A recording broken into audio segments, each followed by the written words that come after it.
They said the city never sleeps. But Liam didn't have the luxury to dream. Every morning, before the sun rose, he sat by the curbside, stitching worn-out shoes for strangers who barely noticed him. His hands were steady, his tools old, his smile quiet. A craftsman born in the shadows of wealth. Across the street towered the Lydia and Company headquarters, a global fashion empire, all glass and gold. But tonight, those lights were dark. The company was hosting its charity gala uptown, an event meant to honor the workers who never got invited. Liam worked late that evening, patching shoes for delivery riders caught in the storm. And that was when fate changed direction.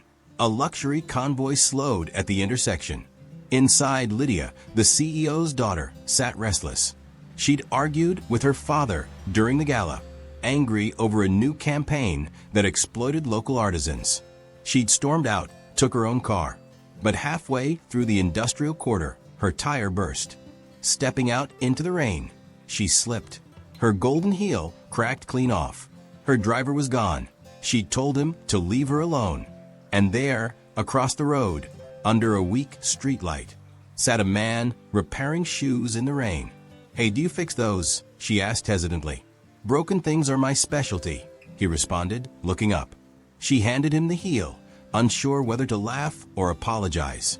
He didn't flinch, didn't ask who she was. He just worked, quiet, precise, like he'd been fixing dreams his whole life. When he was done, she tested the shoe. It fit, firm and flawless. "You're good," she said softly. "I try to be honest with leather. It remembers everything," he replied with a small smile.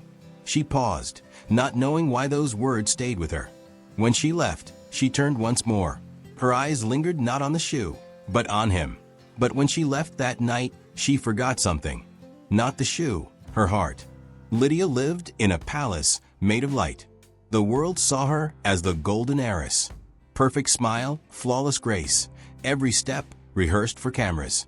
But ever since that night under the rain, something inside her refused to quiet down.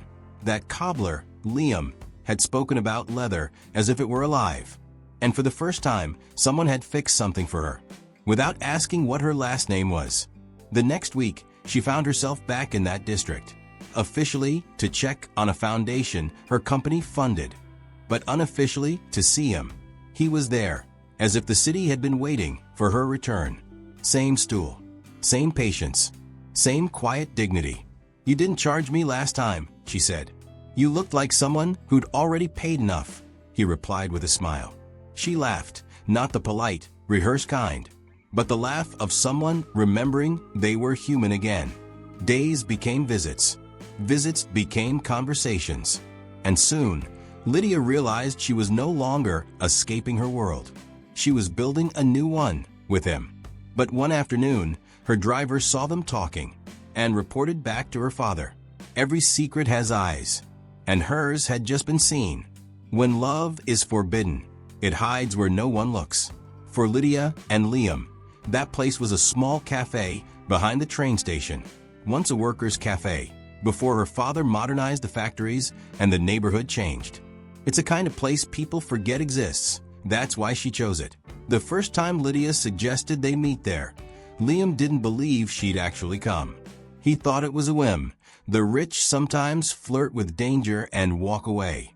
But Lydia was resolute. She needed a place without cameras, without her father's eyes. So she asked for the cafe. He agreed cautiously. They met there every Sunday. Same seat, same song from the old radio. He told her about his mother, who died believing his hands were blessed. She told him about her father, who taught her that love without power was weakness. "What do you dream of, Liam?" she asked one evening. "To make something beautiful enough that even the rich can't ignore it," he answered. Her heart trembled at his words. Because beauty, she realized, was the only thing they both worshipped. She started sketching with him, shoe designs on napkins, laughter between ink stains. It was a world made of two hearts and one impossible dream. But dreams are fragile things, and love, when seen by power, becomes a threat. Her father didn't need to ask who the boy was. He only needed to know how to end him. The night the storm hit, her father summoned her. He didn't shout. Power never needs to. He simply said, "If you walk with the poor, you walk out of this family." She cried, but tears don't soften men who measure love by wealth. So she made her choice to fight. She helped Liam enter a shoe design competition anonymously, under her father's own company name. If he won, maybe the world would see what she saw. Weeks passed. The day of the reveal came. The judges praised the design, elegant, daring, revolutionary. But when her father discovered who made it, he didn't smile. "Dreams don't feed the poor. They just make them hungrier," he said coldly. That night, men came to Liam's workshop. They broke everything, the machines, the sketches, the dream. But Liam stood tall, blood on his hands, whispering to himself, "Even gold remembers who made it shine." "Liam?" Lydia's voice echoed faintly in the dark. After that night, Liam disappeared. No one saw him again on the street corner. No one heard his laughter or his hammer tapping at dawn. Lydia searched. She went to the cafe, the alleys, the broken workshop, nothing. Her father told her he'd moved on. But a father's lie can only hide the truth for so long. Years passed. Lydia inherited the company when her father's empire began to crumble. She built new factories, launched new lines. But she never wore gold shoes again. Every design she approved, she looked for his touch, a stitch, a curve, a memory. But the world forgot him. Until one morning, during a global fashion gala in Paris, a mysterious designer took the stage. He called himself El Gold. And when the lights hit his first creation, the crowd gasped. A pair of shoes unlike any other, gold-dusted, hand-stitched, bearing a mark only she could recognize. She knew that stitch, because once upon a time she watched him sew it by candlelight. Backstage, she found him, older, sharper, calm as fire. For a moment, neither spoke. The years between them dissolved into silence that only love could fill. "I waited," she said. "I worked," he replied. He smiled, the same smile she first saw under the rain. Then he handed her something, a small box wrapped in velvet. Inside lay a pair of golden heels. She turned them over, and on the sole, engraved in the leather, she read, "Even gold remembers who made it shine." Tears fell, not from sorrow, but from recognition. "I built my dream, but it was always yours," he said. "Then let's build the rest together," she answered. They stepped onto the runway, together. Rich and poor no longer mattered.